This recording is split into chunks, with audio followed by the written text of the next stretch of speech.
मान्यवर महोदय, बहुत बहुत धन्यवाद आपका।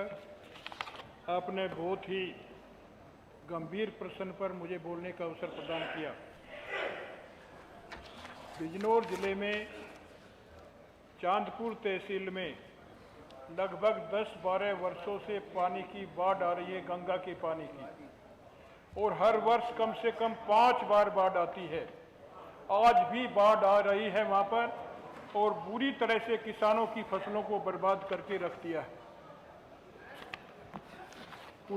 2021 में अधिशासी अभियंता अनुसंधान एवं नियोजन खंड मुरादाबाद ने अधिशासी अभियंता अफजलगढ़ सिंचाई खंड धामपुर को पत्र लिखा था कि 30 किलोमीटर की लंबाई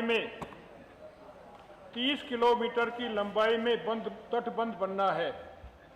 उसके लिए 25 लाख रुपया जो है सर्वे की राशि अवमुक्त करने के लिए लिखा था, जिसके सापेक्ष में 10 लाख राशि अवमुक्त हो गई थी, जिसके सापेक्ष में 16 किलोमीटर का सर्वेक्षण हो चुका है। शेष 14 किलोमीटर बाकी है। 15 लाख की डिमांड की गई है, लेकिन अभी तक वो 15 लाख जो है अभी तक अवमुक्त नहीं हुआ है, इसलिए सर्वे का कार्य अधर में लटका हुआ है। इस संबंध में माननीय मुख्यमंत्री जी से भी मैंने निवेदन किया था और मैंने अपने दिल को साफ करके कहा था माननीय मुख्यमंत्री जी को, याद होगा माननीय मुख्यमंत्री जी को, मैंने कहा था माननीय मुख्यमंत्री जी, मुझे जो जीत मिली है केवल इस उससे मिली है कि इस तट का मैं निर्माण कराऊंगा। इतनी खुल के बात जो है मैंने की है, लेकिन उस पर कोई गौर नहीं हुई है। मेरा पूरा अनुपूरक प्रश्न है, क्या सरकार सर्वे के लिए जो 15 लाख रुपए की राशि है, शेष राशि है, उसको मुक्त करेगी? दूसरा प्रश्न है, जहानाबाद से नारनौल तक जो 30 किलोमीटर का बंध है, ये सर्वे कराकर सरकार उस पर तटबंध बनाने का काम करेगी? ये मेरा दो प्रश्न है। ये जानकारियां तो बताइए।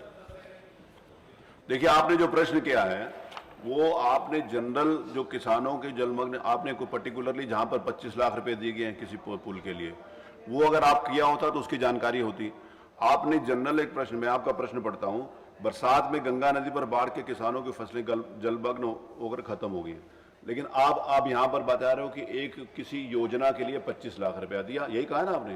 तो उस योजना का या तो इसमें लिखते, वो योजना तो सारी की सारी योजना माननीय मंत्री जी जानकारी हो तो बता दीजिए, नहीं तो जो जानकारी मांगी है उन्होंने आप बाद में दे दीजिएगा। माननीय मंत्री जी बताइए। माननीय मंत्री जी, नहीं, ये प्रश्न से संबंधित अगर आप देखिए, आपने जो प्रश्न दिया है उससे आप संबंधित किसी स्थान के ऊपर कोई पुल या किसी विषय को लेकर आप उठाएंगे तो या तो उसको स्पेसिफिकली मेंशन करिए, या पूरे प्रदेश में कहां का पुलिया बन रही है तो संभव नहीं है। माननीय मंत्री जी जानकारी हो तो बता दीजिए, नहीं तो लिख के भिजवा दीजिएगा।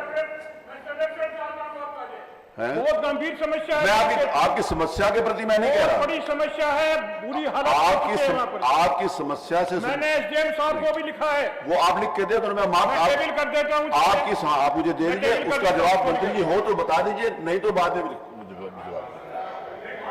आइए साहब, ये गंभीर समस्या। अरे आपकी समस्या आप मान रहे हैं, लेकिन विषय ये है कि सारी आप पर पुल बनेगा, अगर जानकारी होगी तो बता देंगे। अब मैं आप ही की मदद कर रहा हूँ, आपकी मदद कर रहा हूँ, आपके अगेंस्ट में नहीं हूँ। जितने भी हमारे तटबंध हैं, बिजनौर से बलिया तक लगभग 45 जो आवश्यकता अनुसार होता है, हमारे 45 तटबंध बने हुए हैं।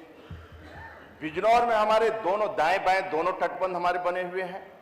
ये जो आप विषय एक व्यक्तिगत उठाए हैं वो लिख कर दे देना, उसकी जानकारी यदि नियमानुसार आवश्यकता है तो किसानों के हित में ही माननीय योगी सरकार निर्णय हमेशा लेती है, आगे भी लेते रहेंगे। यदि प्रश्न के साथ श्री मुकेश जिस जनपदों में आवश्यकता है कि स्वामी जी आप बताइए। मैं ये बात कहनी चाहूंगा, बताइए, कि मैं समाजवादी पार्टी का सन्यासी हूं,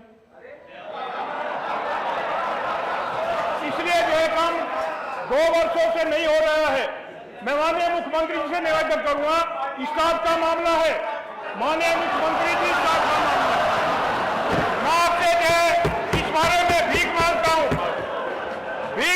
माननीय मुख्यमंत्री जी, आप मेरी भीख डाल दीजिए। माननीय मंत्री जी, स्टाफ का मामला है। माननीय मंत्री, हमारे जब जल स्तर जब बढ़ता है अरे आप सुन, जल स्तर बढ़ने से जल स्तर बढ़ता है तो जब फैलाव होता है। यदि नदियों को भी बांधते चलेंगे तो उसमें खतरा उत्पन्न, इसलिए नियमानुसार उसका जांच करवाया जाता है, फिर आवश्यकता अनुसार वहां तटबंध बनाए जाते हैं। यदि जल स्तर बढ़ता है, हमेशा डूब क्षेत्र रहा है, हर जगह देखेंगे डूब क्षेत्र रहा है। डूब क्षेत्रों में आप देखेंगे, नाम नहीं लेना चाहिए, लेकिन डूब क्षेत्रों में लोगों ने कब्जा करते हुए, अब आदमी योगी सरकार आने के बाद 17 के बाद वो मकान बिल्डिंगें ध्वस्त हो रहा है, जो लोगों ने वो बेच दिया था। तो डूब क्षेत्र गंगा जी चलेंगी तो थोड़ा फैलाव होता है। फिर भी हम बलिया तक हमारे जितने 45 तटबंध हैं वो सुरक्षित हैं, और बिजनौर में तो हमारे दाएं बाएं दोनों है, बाकी जनपदों में नहीं है। बिजनौर ये भी जो आप बोले आवश्यकता अनुसार एक बार लिख कर आप दे देना, मैं आपको यदि आप दे दीजिए लिख के, किसान के हित में जो निर्णय होगा हम करेंगे। आप लिख के दे दीजिएगा, मंत्री जी ने कहा आप लिख के दे दो, वो करा देंगे, बैठे। लेकिन ये बात अगर बाकी दूसरा कोई स्वामी जी आपको कहे कि आप स्वामी हो तो उसको नहीं मानोगे, समाजवादी पार्टी के अलावा? अगर हम कहें आप स्वामी हो तो नहीं मानोगे?